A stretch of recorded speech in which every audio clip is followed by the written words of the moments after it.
மணப்பெண்ணின் பிரத்யேகமான திருமணம் Vivaha the Chennai silks.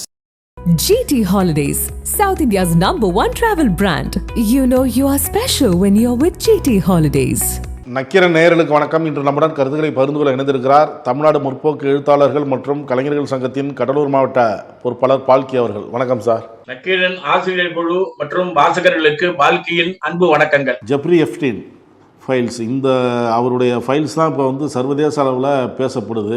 இந்தியாவிலையும் அரசியலில் பரபரப்பை ஏற்படுத்தியிருக்கு. காங்கிரஸ் கட்சியினர் உட்பட எதிர்கட்சிகள் பிரதமர் மோடி பேர் அதில் இருக்குது அப்படின்னு சொல்கிறாங்க. இது இந்திய வெளியுறவுத்துறை அமைச்சகம் அவங்க என்ன சொல்கிறாங்கன்னா, இந்த ஃபைல்ஸ் என்று சொல்லப்படும் ஆவணங்களில் இருந்த பிரதமர் மோடியின் இஸ்ரேல் பயணம் குறித்த சில இமெயில் தகவல்களை நாங்கள் ஆராய்ஞ்சோம். ஜூலை 2017 பிரதமர் மோடி இஸ்ரேல் பயணம் செய்தார் என்பதை தவிர அதில் இடம்பெற்றுள்ள மற்ற அனைத்துமே ஒரு குற்றவாளியிடமிருந்து வெளிப்பட்ட அபத்தங்கள். இது கடும் கண்டனங்களோடு புறந்தள்ளப்பட வேண்டிய விஷயம் அப்படிங்கிறாரு அவரு அப்படின்னு சொல்றாங்க. நாடு முழுவதும் பரபரப்பாக இந்திய அரசியல் மட்டுமல்ல, உலகத்தையே ஒரு உலுக்க செய்யக்கூடிய செயலாக நீங்க அறிவியல் அறிஞர் ஐன்ஸ்டைன் பற்றி தெரிஞ்சவங்க படிச்சவங்க இந்த ஆபாச ஃபைல்ஸ், எப்ஸ்டைன் ஃபைல்ஸ் என்ற இது எத்தனை பக்கம் இருக்குன்னு பாத்தீங்கன்னா, எத்தனை வீடியோ இருக்குன்னு பாத்தீங்கன்னா பல லட்சங்கள் அப்படின்னு சொல்றான். இதுல நீங்க இந்திய நாட்டுக்கு அப்புறம் வருவோம்.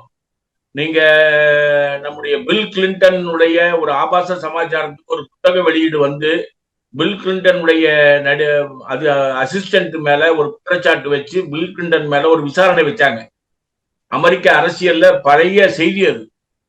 அதனுடைய தொடர்ச்சிகள் இந்த புத்தகத்தில் இருக்கு என்ற செய்தியும், இந்திய நாட்டினுடைய முக்கியமான நம்முடைய மோடி அவர்கள் இஸ்ரேலோட தொடர்பு கூடாது என்று எதிர்கட்சிகள் அவ்வளவு சொல்லியும் கூட இஸ்ரேலை ஒட்டி மோடியினுடைய இந்த பேச்சு வந்திருப்பது என்பது அநேகமா ஒரு 6 மாசத்துக்கு முன்னாலேயே சுப்பிரமணிய சாமி இவரை பற்றிய ஒரு அறிக்கை விட்டார். அந்த அறிக்கை என்னன்னு சொன்னா, இவருக்கு ஒரு பிம்பம் இருக்கு. அதாவது குடும்பம் இல்லாம நாட்டுக்காகவே 24 மணி நேரமும் உழைக்கின்றவர் நம்முடைய பிரதமர் அப்படின்னு பிஜேபி ஒரு பிம்பத்தை கட்டமைச்சிருக்கு. பெண்களோடு தொடர்பற்றவர், சினிமா மற்ற சப்ஜெக்டுகள்லாம் அவருக்கு தெரியாது. அவருக்கு தெரிஞ்சது பூரா பக்தி மயம் மட்டும்தான். இப்ப ஆன்மீகத்துல 2 ஆன்மீகம் இருக்கு. ஒண்ணு காம களியாட்டங்களோடு கூடிய ஆன்மீகம். அது நம்ம நித்யானந்தா சாமி மாதிரி பழைய சாமிகள் புது சாமிகள் எல்லாம் அரெஸ்ட் ஆயிட்டு இருப்பாங்க இந்த பீரியட்ல. இதுல நம்ம கற்பனை கூட செய்து பார்க்க முடியாத முகம் யாருதுன்னு பாத்தீங்கன்னா மோடி. ஏன்னா அப்படிதான் கட்டமைக்கப்பட்டிருக்கு. ஆனால் இந்த ஃபைல்ஸ் விவகாரம் வெளியில வந்ததுக்கு அப்புறம் பார்த்தோம்னு சொன்னா மிகப்பெரிய அளவுக்கு ஆதாரங்களோட வெளியே வந்திருக்கிறது. அமெரிக்க நாடாளுமன்றம் முக்கியமா இந்த சப்ஜெக்ட்ல ஒரு பெரிய விவாதம் நடத்தி பெரும்பான்மை ஆட்கள் இதுல விசாரணை வேண்டும் என்று கேட்டிருப்பது அமெரிக்க அரசியல்ல ஒரு நல்ல திருப்பம். யாரு அமெரிக்காவில மோசமான ஆட்சியை எதிர்கொண்டிருக்கிறார்களோ அதுல இருக்கக்கூடிய நம்முடைய ட்ரம்ப் 2.0 மட்டுமே அவங்க சொல்லல. அமெரிக்க பொது வாழ்க்கையில இருக்கக்கூடிய அரசியல் மற்றும் அதிகார வர்க்கங்கள் சபலமான செக்ஸ் சப்ஜெக்ட்ல போறதை பத்தி கவலைப்பட வேண்டியதில்லை. குழந்தைகள் மீது இந்த வன்முறை என்பது அதிகாரத்தால் கட்டமைக்கப்படுகிறது. அதுதான் இந்த எப்ஸ்டைன் ஃபைலினுடைய முக்கியமான அம்சம். சட்டங்கள் குழந்தைகளை பாதுகாப்பதற்கு உருவாக்கப்பட்ட சூழலில் மேலை நாடுகள்ல மிகப்பெரிய அளவுக்கு சட்ட பாதுகாப்பு பல நாடுகள்ல இருக்கும்போது அந்த நாடுகள்ல இருக்கக்கூடிய பொது ஆட்கள் இப்படி ஒரு அத்துமீறல் செய்திருப்பது உலகமே திகைக்கக்கூடிய அளவுக்கு இருக்கிறது. இதுல நம்ம யோசிச்சு பார்க்க வேண்டிய விஷயம் என்னன்னா, சுப்பிரமணிய சாமி சொல்லும் போது இது சாதாரண செய்தி நினைச்சு விட்டுட்டாங்க பல பேர். பட்ஜெட் சமயத்துல இன்னைக்கு வந்திருக்கக்கூடிய இந்த சமாச்சாரம் என்பது பட்ஜெட்டை தாண்டி விவாதிக்கப்பட வேண்டும் என்று வந்திருக்கிறது. நீங்க அந்த சூழல்ல இதுல இந்தியாவில இருக்கக்கூடிய இது அரசியல் மோடி மட்டுமே சம்பந்தப்பட்ட சப்ஜெக்ட் அல்ல. இதுல அதானி எப்படியோ ஒரு இடத்துல உள்ள வராரு, அம்பானி பல இடங்கள்ல உள்ள வராரு. அப்போ இந்திய அரசியல் வியாபாரம் வளர்ச்சி என்பது மட்டுமல்ல, இந்த தரகு வேலையின் மூலமாக இந்த முதலாளிகளினுடைய சாம்ராஜ்யம் எந்த அளவுக்கு இழி செயலில் ஈடுபட்டிருக்கிறது என்பதுதான் இந்த ஃபைல்ஸ்ல நாம தெரிஞ்சுக்க வேண்டிய விஷயம்.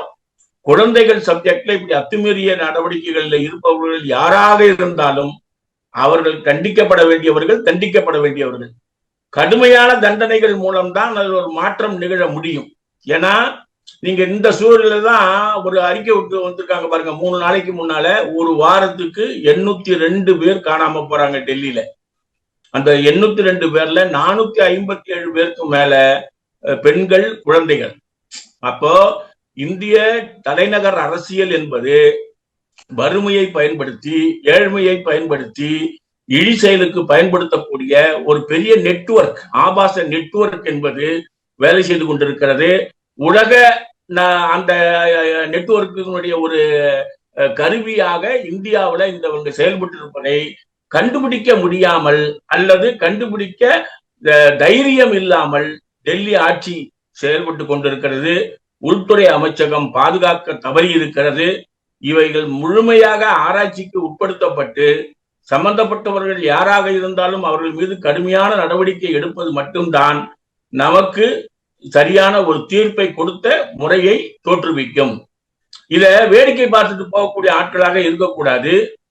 குழந்தைகள், வெறும் சின்ன குழந்தைகள், 8 வயது, 9 வயது, 10 வயது குழந்தைகளை இதற்கு பயன்படுத்துவது என்பது, அதுவும் வயதான 80 வயது ஆளு, 76 வயது ஆளு, எல்லாமே சீனியர் சிட்டிசன்ஸ், அவங்க பயன்படுத்தக்கூடிய இந்த ஆபாச சப்ஜெக்ட ஒரு முடிவுக்கு கொண்டு வர வேண்டும் என்பதுதான் பொது வெளியில மக்களுடைய எதிர்ப்பாக இருக்கிறது.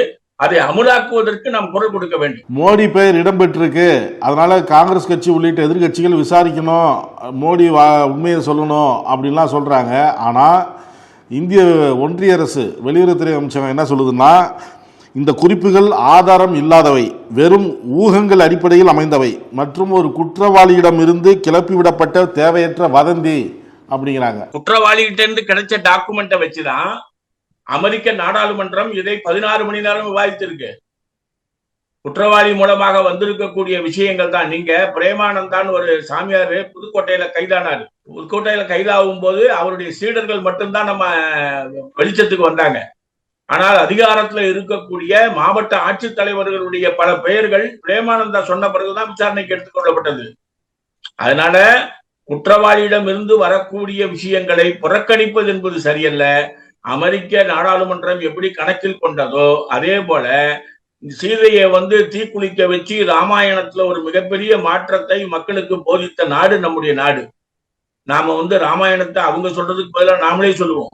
எப்படி நான் கற்பானவள் என்று சீதையை அந்த நெருப்புல இறங்கி வந்தாங்களோ, யாரு சொல்லி இருந்தாலும் எங்கள் தலைவர் மோடி அப்படிப்பட்டவர் அல்ல என்று நாடாளுமன்றத்திற்கும் பொதுமக்களுக்கும் தெரிவிக்க வேண்டியது பொது வெளியில குற்றவாளியின் என்று விமர்சனம் வந்தாலே செய்ய வேண்டும். அதுதான் குற்றவாளி போய் விசாரணையை நடத்துவதற்கு பதிலா குற்றம் சாட்டப்பட்டவர் எனக்கும் அதற்கும் எப்படி தொடர்பில்லை என்று விளக்குவது இன்னும் நல்ல இமேஜை கொடுக்கும். அதனால அதை விசாரணைக்கு கொண்டு வருவதுதான் சரியா இருக்க முடியும். அமெரிக்க நீதித்துறையே அதுல சில தவறுகள் கூட மனித தவறுகள் நடந்திருக்கலாம். அந்த பேர் ஏற்றும் பொழுது ஆவணங்கள் சரிபார்க்கும் பொழுது தவறு நடந்திருக்கலாம். அப்படி ஏற்றிருந்தா அதுவும் தவறு தான்.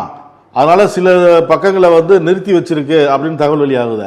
அமெரிக்க நாடாளுமன்றத்துல இந்த மொத்த விஷயங்கள்ல பல விஷயங்கள் இட்டுக்கட்டப்பட்டவை என்று சொன்னாலும் கூட அதை இட்டுக்கட்டது என்று நிராகரிக்காம அதுல இருக்கக்கூடிய பல நாடுகள் இப்ப எதிர்ப்பு குரல் வந்திருக்கு பாருங்க. நீங்க அந்த ஃபைல்ஸ்ல வந்த விஷயம் தான் பில் கிளின்டனுடைய குழந்தைகள் மீதான தாக்குதல். குழந்தைகளை பயன்படுத்திய சப்ஜெக்ட்ல வேற ஒரு அமெரிக்க செனட்ல வேலை செய்யக்கூடிய ஒரு பெண்ணோட மட்டும்தான் பழைய சமாச்சாரம் பேசப்பட்டது. இப்ப பல குழந்தைகளோட கிளின்டன் பேசப்படும் போது கிளின்டனுடைய சப்ஜெக்டை ஏற்கனவே கிளின்டனுடைய குடும்பத்தில் இருந்த இலாரி அல்லாத 2-3 பேரு அதை வழக்கு மன்றத்துக்கு கொண்டு போறாங்க. அதனால அமெரிக்காவில் அது ஒரு நல்ல மாற்றத்தை நோக்கி செல்லுகிறது. நம்ம நாட்டுல பரபரப்பு அரசியல்ல இதை மறந்துவிடக் கூடாது. நம்ம நாட்டில் தொடர்புடையவர்கள் யாராக இருந்தாலும் அதை வெளிச்சத்துக்கு கொண்டு வருவதுதானே சரியா இருக்க முடியும்.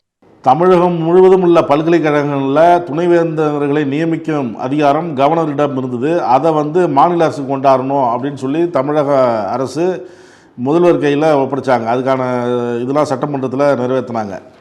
இதை உயர்நீதிமன்றத்துக்கு போச்சு, அதை நிறுத்தி வச்சாங்க. நிறுத்தி வச்சதை இப்போ சுப்ரீம் கோர்ட் ரத்து பண்ணியிருக்கு. மீண்டும் புதுசாக விசாரிக்க சொல்லுது. எப்படி பார்க்குறீங்க?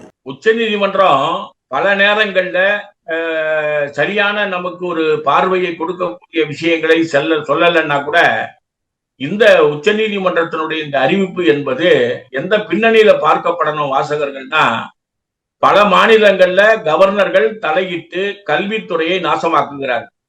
மற்ற மாநிலங்களுக்கு உள்ள டீட்டெயிலா போகலன்னாலும் தமிழ்நாட்டுல கவர்னர் செய்யக்கூடிய அட்டூழியங்கள்ல ஒண்ணு, அவர் நம்முடைய கல்வி தகுதியை பெற்றிருக்கக்கூடிய மாணவர்களின் கல்வித்தரம் போதுமானது இல்லை என்று எங்க பேசுறாரு? கல்லூரியில போய் பட்டமளிப்பு விழா கொடுக்கும்போது பேசுறது இல்லை.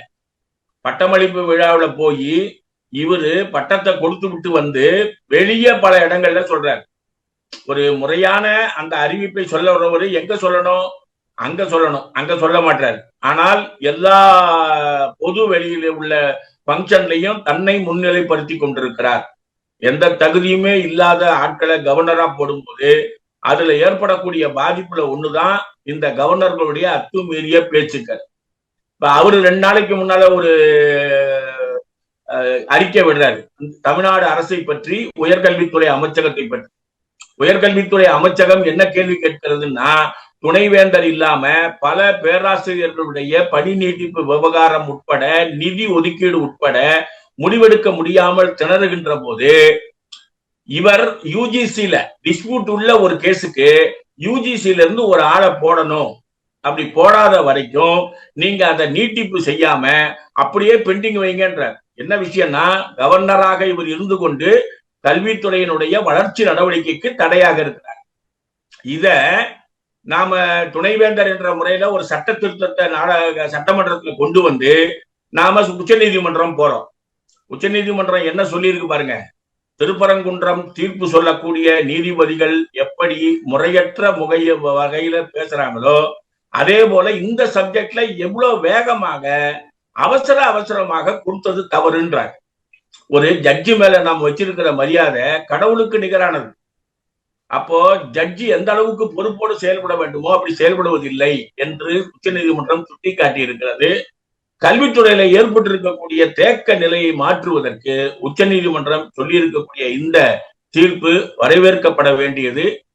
துணைவேந்தர்களை தமிழ்நாடு முதலமைச்சர் போல மற்ற மாநில முதலமைச்சர்கள் சொல்லி இருக்கக்கூடிய வகையில அந்த திருத்தத்தை கொண்டு வந்து அந்த தமிழகத்தினுடைய கல்வி வளர்ச்சியில் மாநிலம் எடுத்த எந்த முடிவுக்கும் ஒண்ணு அதுல பிரச்சனை இருந்ததுன்னா விவாதம் பண்ணுவதற்கு கவர்னர் கேள்வி கேட்கலாம்.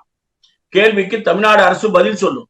மாறாக தன் அதிகாரத்தை பயன்படுத்தி நிறுத்துவார்கள் என்று சொன்னால் உச்ச நீதிமன்ற வழிகாட்டுதலின்படி நீதிமன்ற அவமதிப்பு வழக்கு கொண்டு வந்து அவரை கவர்னர் பதவியிலிருந்து வெளியே கொண்டு வருவதற்கான நடவடிக்கையை கொண்டு போவதுதான் சரியா இருக்கும்.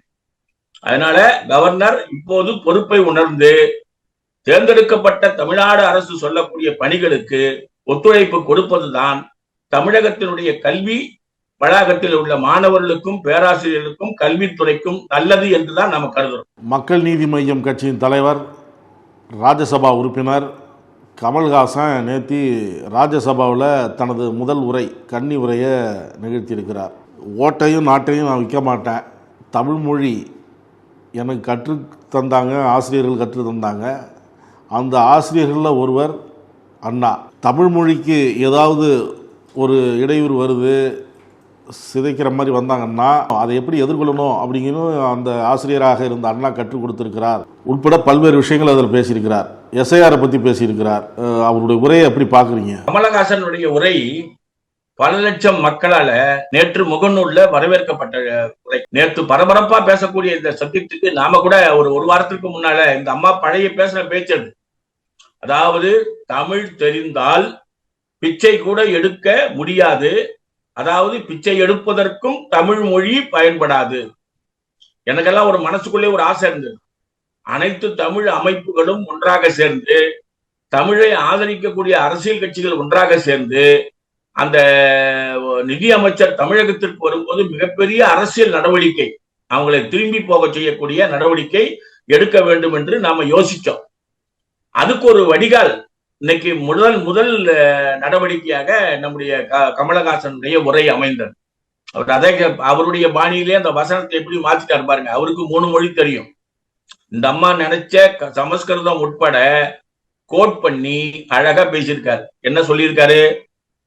நான் ஏன் தமிழ் மொழி வச்சுட்டு பிச்சை எடுக்க போனோம்? ஏன் தமிழ் மொழி பிச்சை எடுப்பதற்கு பயன்படாமல் இருந்தது பரவாயில்லை, அப்படியே விட்டுடு. ஆனால் ஓ மொழியில போய் பிச்சை எடுத்தாலும் ஓ மொழி சமாச்சாரத்தை இந்த தமிழகத்துல இருக்கக்கூடிய யாரும் ஏற்றுக்கொள்ள மாட்டார்கள். அதற்கும் தகுதியற்ற மொழியாக உன்மொழி இருக்கிறது என்று பேசியிருப்பது ஒரு அற்புதமான விஷயம். அதே மாதிரி அரசியல் அந்த நையாண்டித்தனம் என்பது, நீங்க பாரபட்சமாக தமிழகத்தை நினைத்தீர்கள் என்று சொன்னால் நீங்க இந்த பீரியட் வரைக்கும் இருப்பீங்க, அதுக்கப்புறம் அந்த அரசியல் களவெளியில காணாமல் போய்விடுவீர்கள் என்று சொல்லியிருக்காங்க. இதை விட வேற என்ன செய்யணும் பாருங்க. அது மேல உள்ள கோபம் தான் இன்னைக்கு என்ன ஆகி போச்சு, 12 மணி வரைக்கும் நாடாளுமன்றம் ஒத்துழைப்பு. மக்களவையிலிருந்து மாநிலங்களவைக்கு போயிருக்காங்க. மாநிலங்களவையில பாத்தீங்கன்னா வரம்பு மீறி சத்தம் போட்டு அந்த சிபி ராதாகிருஷ்ணனுக்கு தொண்டை வலி வந்து போச்சு. அந்த அளவுக்கு அந்த அம்மாவுடைய பெர்ஃபார்மன்ஸ் மோசமா இருந்திருக்கு. என்னடா காரணம்னு பார்த்தா, நாடாளுமன்றத்திற்குள் ராகுல் காந்தி எழுப்பிய பல்வேறு நடவடிக்கைகளின் காரணமாக பட்ஜெட் உரையில மிகப்பெரிய அளவுக்கு சிக்கலில் தவிக்கக்கூடிய நிலை ஏற்பட்டிருக்கிறது. இது எதிர்கட்சிகளுக்கு கிடைத்திருக்கக்கூடிய வெற்றி. நம்முடைய கமலஹாசன் சொன்னது போல மொழி சப்ஜெக்ட்ல ஒரு அசிங்கப்படுத்தக்கூடிய அணுகுமுறை என்பது தொடர்ந்து இருந்து வருகிறது. அதுல முக்கியமானவராக நம்முடைய நிதியமைச்சர் செயல்படுகிறார். அவருடைய போக்கு வன்மையாக கண்டிக்கத்தக்கது. அனைத்து மொழிகளிலும் நீங்க ரொம்ப கம்மியான காசு கொடுத்தும் under graduate, post graduate, PhD graduate அதிகமாக இருக்கக்கூடிய மொழி தமிழ் மொழி என்ற விவரம் சொல்லப்பட்டிருக்கிறது.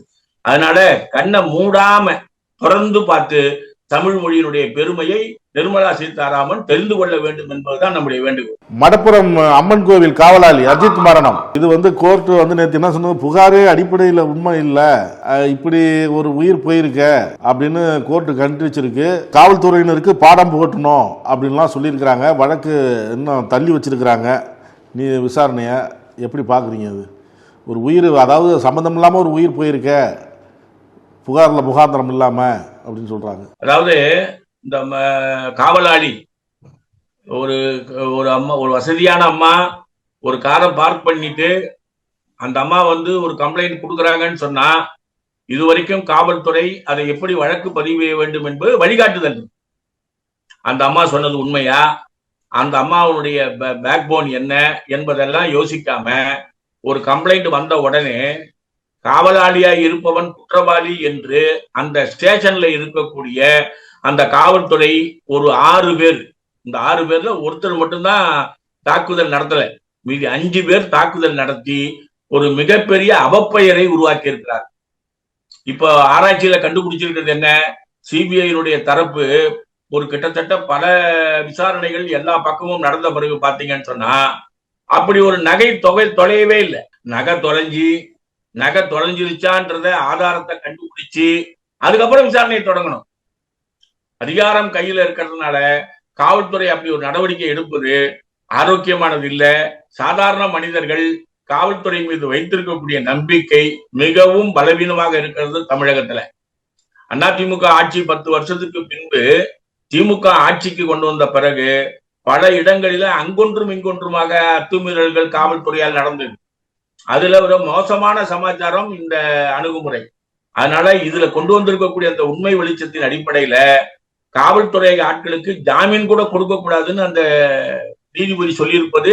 ஏன்னா எந்த தப்புமே செய்யாத ஒரு ஆட்களை இப்படி சாவடிப்பது என்பது நம்ம மனசுல ஈரமே இல்லாம போயிடுச்சுன்னு அந்த அம்மா சொல்லியிருக்காங்க. அது உண்மை. காவல்துறை பொறுப்போடு செயல்பட வேண்டும். விசாரணை என்பது பாரபட்சம் இல்லாமல் நடக்க வேண்டும். அதை உறுதிப்படுத்துவதற்கான ஏற்பாட்டை தமிழக அரசு மேற்பார்வையிட்டு சரி செய்ய வேண்டும். அதிமுக பொதுச் செயலாளர் எடப்பாடி பழனிசாமி தேர்தலை ஒட்டி ஏற்கனவே ஒரு 5 அறிவிப்புகளை வெளியிட்டார், தேர்தல் அறிக்கை அப்படின்னு சொல்லிட்டு. இப்போ மீண்டும் ஒரு 5 அறிவிப்புகளை வெளியிட்டிருக்கிறாரு. அரிசி கார்டு வச்சிருந்தவர்களுக்கு அந்த 3 சிலிண்டர்கள் வருஷத்துக்கு விலையில்லா சிலிண்டர்கள் அப்படின்னு சொல்கிறாரு. கல்வி கடன் ரத்து அப்படிங்கிறாரு. அந்த முதியோர்கள் உதவித்தொகை உயர்த்தி வழங்கப்படும் அப்படிங்கிறாரு. வங்கி கடன்லாம் சிறுபான்மையினருக்கு அறிவிச்சிருக்கிறாரு. எப்படி பார்க்குறீங்க? முகமது பின் துக்ளக் நாடகம் வாய்ப்பு கிடைச்சா வாசகர்கள் எங்கேயாவது ஒரு இடத்துல நம்ம போட்டு பார்க்கலாம். சோ அவர் என்னன்னா தலைநகர் மாற்றியது மட்டும்தான் பொது வெளியில எல்லாருக்கும் தெரியும். நீ ஒரு வாரம் வச்சுக்க தலைநகரு, நான் அடுத்த வாரம் வச்சுக்கிறேன் அப்படின்னு அந்த நாடகத்துல ஒரு காட்சி வரும். அது எப்போன்னு சொன்னா, தனக்கு சட்டமன்றத்துல அல்லது மந்திரி சபையில துக்ளக்கினுடைய அந்த அதிபரனுடைய நடவடிக்கைக்கு ஆதரவோ இல்லாத போது அந்த மாதிரி அறிவிப்பு வெளியிடுவார். இப்போ இவருக்கு என்ன ஆதரவுன்னா, பல மோடிக்கு ஆதரவான பத்திரிகைகள் என்ன சொல்லியிருக்காங்கன்னா, பிஜேபி அதிமுகவுக்கு ஒரு செல்வாக்கு இருக்கிறது. இந்த செல்வாக்க நீங்க எந்த பின்னணியில பார்க்கணும்னா, கிருஷ்ணசாமி அவர்கள் ஒரு பேட்டி கொடுக்குறாரு ஒரு 3 நாளைக்கு முன்னால. ஒரு அம்மா கேக்குறாங்க, நீங்க பிஜேபி கூட்டணியில இருக்கிறீங்க, உங்களுக்கு இத்தனை தொகுதி வேணும்னு நீங்க போய் கேக்குறீங்கன்னு சொன்னா எந்த பின்னணியில கேக்குறீங்க? இதுதான் அந்த அம்மாவுடைய கேள்வி. அவர் சொன்ன பதிலு 70% அல்லது 115 தொகுதிகள். 234ல 50 117, 234ல 117 50%. அவர் என்ன சொல்றாருன்னா, ஒரு 70%, கிட்டத்தட்ட ஒரு 134 135 தொகுதியில கிருஷ்ணசாமியினுடைய வாக்குகள் தான் வெற்றியை தீர்மானிக்கிறோம். இந்த செய்தியை நாம சொல்லும் போது ராஜவேலுக்கும் ஹார்ட் அட்டாக் வரும், எனக்கும் ஹார்ட் அட்டாக் வரும். உண்மையிலேயே அவ்வளவு பெரிய கட்சியான்னு. ஏன்னா அவர் ஒரு லாட்ஜுக்குள்ளேயே பேட்டி கொடுக்கிறவர், அவ்வளவுதான். அதை தாண்டி அவருக்கு ஒண்ணும் கிடையாது. அவர் சொன்ன விஷயங்கள் எதுலையுமே இப்போ எந்த விதமான முன்னேற்றமோ மரியாதையோ இல்லாத சூழ்நிலை. போன நாடாளுமன்ற தேர்தல் வரைக்கும் அவர் வாங்கின வாக்குகளை பார்த்தீங்கன்னா. ஆனா தேர்தல் நேரத்துல இவங்க எல்லாம் தன் கட்சியை இருப்பை உறுதி செய்ய பேசுற மாதிரி, இப்ப அதிமுகவினுடைய பொதுச் செயலாளர் எடப்பாடி என்ன முடிவு பண்ணிட்டாருன்னா, ஓபிஎஸ்ல இருந்த கொஞ்சம் குரூப் அப்படியே நம்ம கிட்ட வரும், எக்ஸப்ட் ஓபிஎஸ். மீதி ஆளுங்களை பிஜேபி மூலமா, தரகர்கள் மூலமா கொண்டு சேர்த்துட்டாங்க. யாரு? தினகரன் எல்லாம் சேர்ந்தது எடப்பாடியோட அல்ல. அந்த வழக்குகள் ராஜினாமா செய்யப்பட வேண்டும், தள்ளுபடி செய்யப்பட வேண்டும் என்று பிஜேபி உறுதியை செய்த அடிப்படையில அந்த சொத்து அம்மா அப்பா செத்த நேரத்துல அண்ணன் தம்பிகளுக்கு பிரிச்சு கொடுக்கும்போது அண்ணன் தம்பி அப்படியே ஒற்றுமையா இருக்கிறாங்க பாருங்க. அந்த நடிப்பு தான் இப்போ பிஜேபியில இருக்கக்கூடிய கூட்டணியில இருக்கக்கூடிய அதிமுக. அவங்க சொல்லியிருக்கக்கூடிய சப்ஜெக்ட்ல காலையில நான் நடைபயிற்சிக்கு போயிருக்கும்போது ஒரு 2 பெரியவர்கள் சொன்ன வாசகம் பாருங்க. கேஸ் விலைய, அந்த கேஸுக்கான விலையை வச்சு நிர்ணயம் பண்ணா 415 ரூபாய்க்கு மேல இல்லைன்னு சொன்னாங்களே, அந்த 415 ரூபாய்க்கு கொடுத்தாலே போதும்ன்றோம். சாதாரண மக்களுடைய எதிர்பார்ப்பு. அவன் நீங்க ரேஷன் கடையில சக்கரை ஃப்ரீ, அரிசி ஃப்ரீ, 3000 ரூபாய் காசு கொடுத்தா அது ஃப்ரீ. அவனே கேஸ் கேட்கல.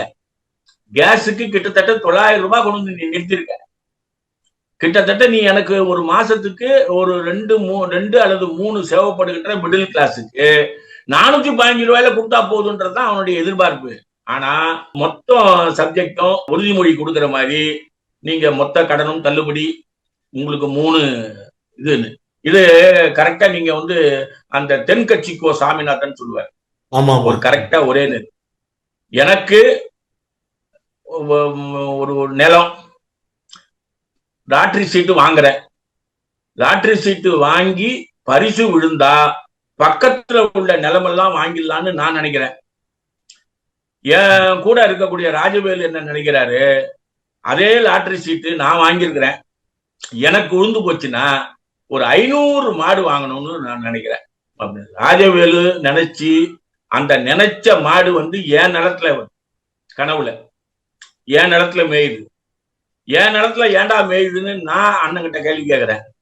நாம 2 பேரும் இப்படி கேள்வி கேட்டு தகராறு பண்ணி கடைசியில எந்திரிச்சு பார்த்தா ஒண்ணுமே இல்லை.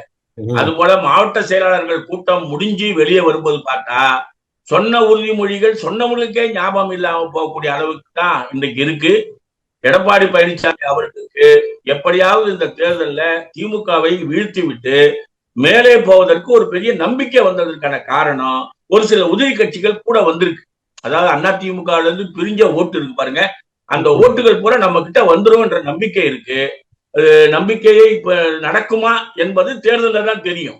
ஏன்னா புறச்சூழ்நிலை அதிமுக சுயத்தை இழந்து விட்டதுனால ரொம்ப மோசமா இருக்கு என்று எல்லாரும் நினைக்கிறாங்க. ஆகவே கனவாகவே இருக்கட்டும் அதிமுகவுக்கு. பிஜேபியினுடைய நடவடிக்கைகள் தமிழகத்தில் இருக்கக்கூடாது என்பதுதான் தமிழகத்தினுடைய மக்களின் எதிர்பார்ப்பு. வாக்குறுதிகளை நம்பி வாக்குகளை தருவதற்கு தமிழகம் தயாராக இல்லை என்பதுதான் நமக்கு இன்னைக்கு தெரிஞ்சிருக்கக்கூடிய உண்மை. கருத்துக்களை பகிர்ந்து கொண்டதற்கு நன்றி. கருத்துக்களை கேட்டமைக்கு நன்றி. வணக்கம். நக்கீரன் டிவிக்கு சப்ஸ்கிரைப் செய்யுங்கள். உங்கள் ஆதரவே எங்கள் பலம். ஆசிரியர்களுக்கு நண்பனாகவும் மாணவர்களுக்கு ஆசானாகவும் திகழும் தேர்வு வழிகாட்டி. ஒவ்வொரு பாடத்திற்கும் அனுபவமிக்க ஆசிரியர்களின் துல்லியமான தெளிவான விடைகள். CNC இருக்கு, தேர்வு பயம் எதற்கு? இது தீரன் பப்ளிஷிங் ஹவுஸ் விற்பனை வெளியீடு.